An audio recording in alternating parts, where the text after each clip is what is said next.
So, who at the moment represents whom in the U.S. House of Representatives? We will go down the leadership and to our current people. So, for the current elected officials in the United States House of Representatives, the Speaker of the House, who is third in line to the presidency if something happens to President Trump or Vice President Pence, is Speaker Nancy Pelosi. She is a Democrat from San Francisco, California.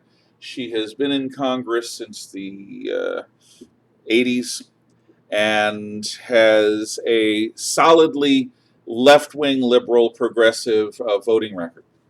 Pelosi is the first female Speaker of the House of Representatives, and she was the Speaker on two separate occasions. She became Speaker of the House in 2007 after the Democrats regained control of the House of Representatives, and was Speaker right through a time when the Democrats lost power. And then in 2018 or 2019, she became Speaker again after a brief Republican interlude controlling the House of Representatives. She is a street fighting politician, very effective at disciplining her side, and has been able to hold on to the House leadership despite it being filled with ambitious people. And most recently, Speaker Pelosi has been involved in controversies with a group of freshman Democrats called the Squad, a group of female politicians of color who all happen to be very far to the left of even Nancy Pelosi, who represents San Francisco, California, one of the most progressive communities within these United States. Many people think that one of the reasons why she spoke against the idea of impeaching President Trump for years and then went along with it was as a way of appeasing the left wing of her party, including the Squad, who basically were going to unseat her if she didn't at least go through the motions of supporting impeachment proceedings against the president.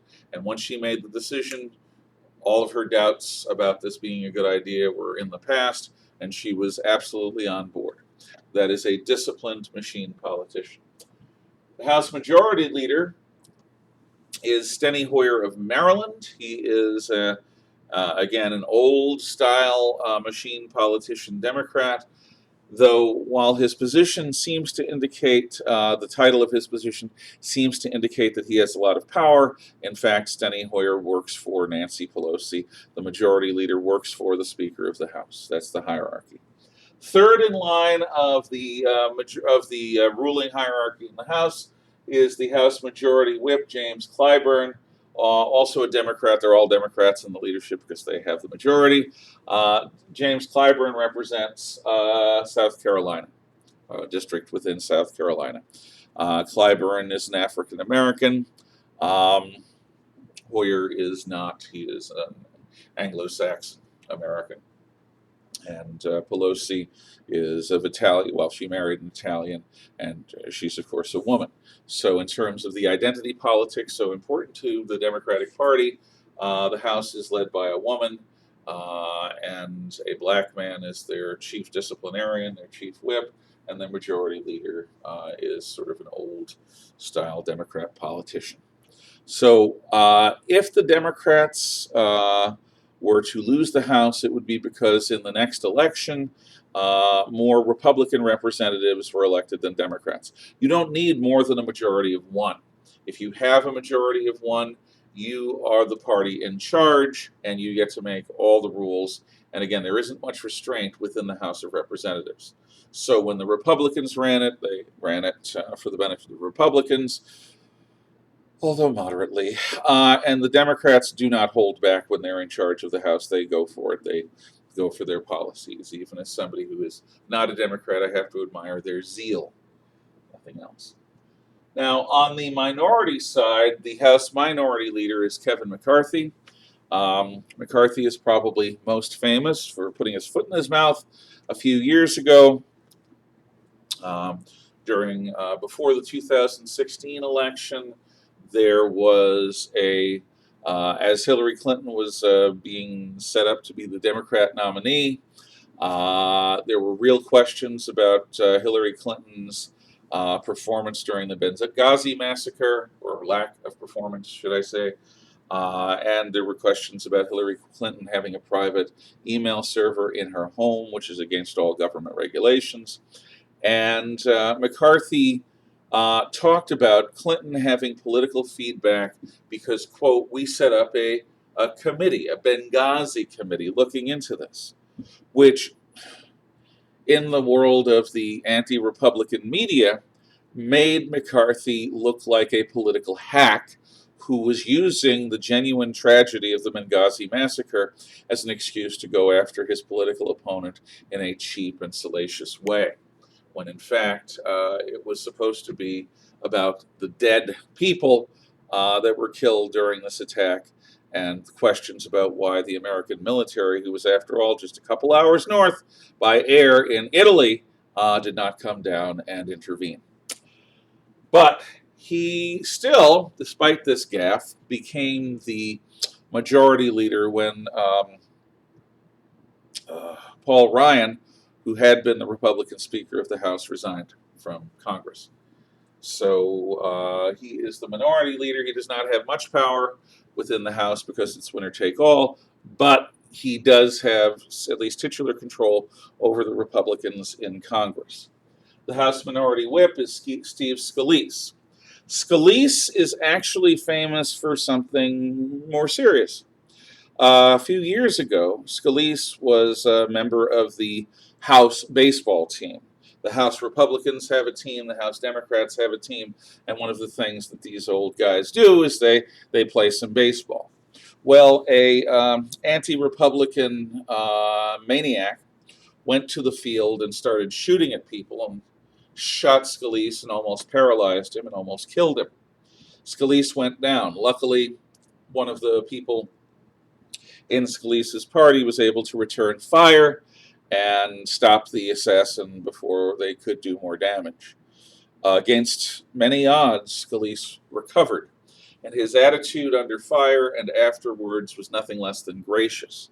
Even his Democrat opponents applauded his return to Congress when he came back as a triumph of some real courage and some real will. Then they went after him politically, of course, but there was that moment of happiness that happens occasionally in the Congress.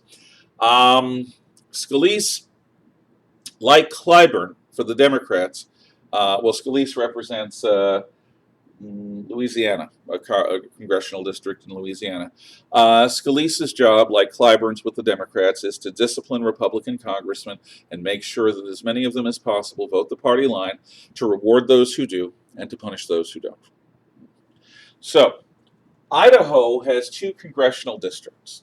The first congressional district, which is something that we in the Coeur d'Alene region and the whole Panhandle are a part of, comprises the western border of Idaho from Canada down to Nevada. Basically, the first district includes everything from Boundary County down through Coeur d'Alene, Lewiston, and Boise. And it is the western area of the state. Congressional representative for this area had been for the longest time Raul Labrador, who was a conservative Republican and a member of the House Freedom Caucus, which were the most conservative Republicans in the House of Representatives. He ran for governor in 2018 and lost the Republican nomination to Brad Little. Since he was running for governor, Russ Fulcher came up and became the Republican candidate for Congress in the first district. Fulcher won in November of 2018, and Fulcher is our representative right now. So, according to the theory that we've been talking about, Russ Fulcher more than anyone else, even more than President Trump, is our representative because he represents the Western District of Idaho. He is closest to us of all elected officials in Washington, D.C. The senators represent the whole state. The president represents the entire nation. But Congressman Fulcher represents us more than anyone else. And that, if you should be contacting anyone in Congress, certainly make sure that you contact Congressman Fulcher. You can email him or write letters or whatever. The second Idaho district is Mike Simpson, is representative of basically the area, including Salmon and Chalice, and the center and east of the south of the state. Congressman Simpson has been their representative since the 90s, and he is also a Republican.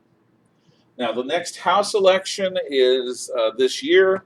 It is the big general election in November, which is Tuesday, November the 3rd, 2020.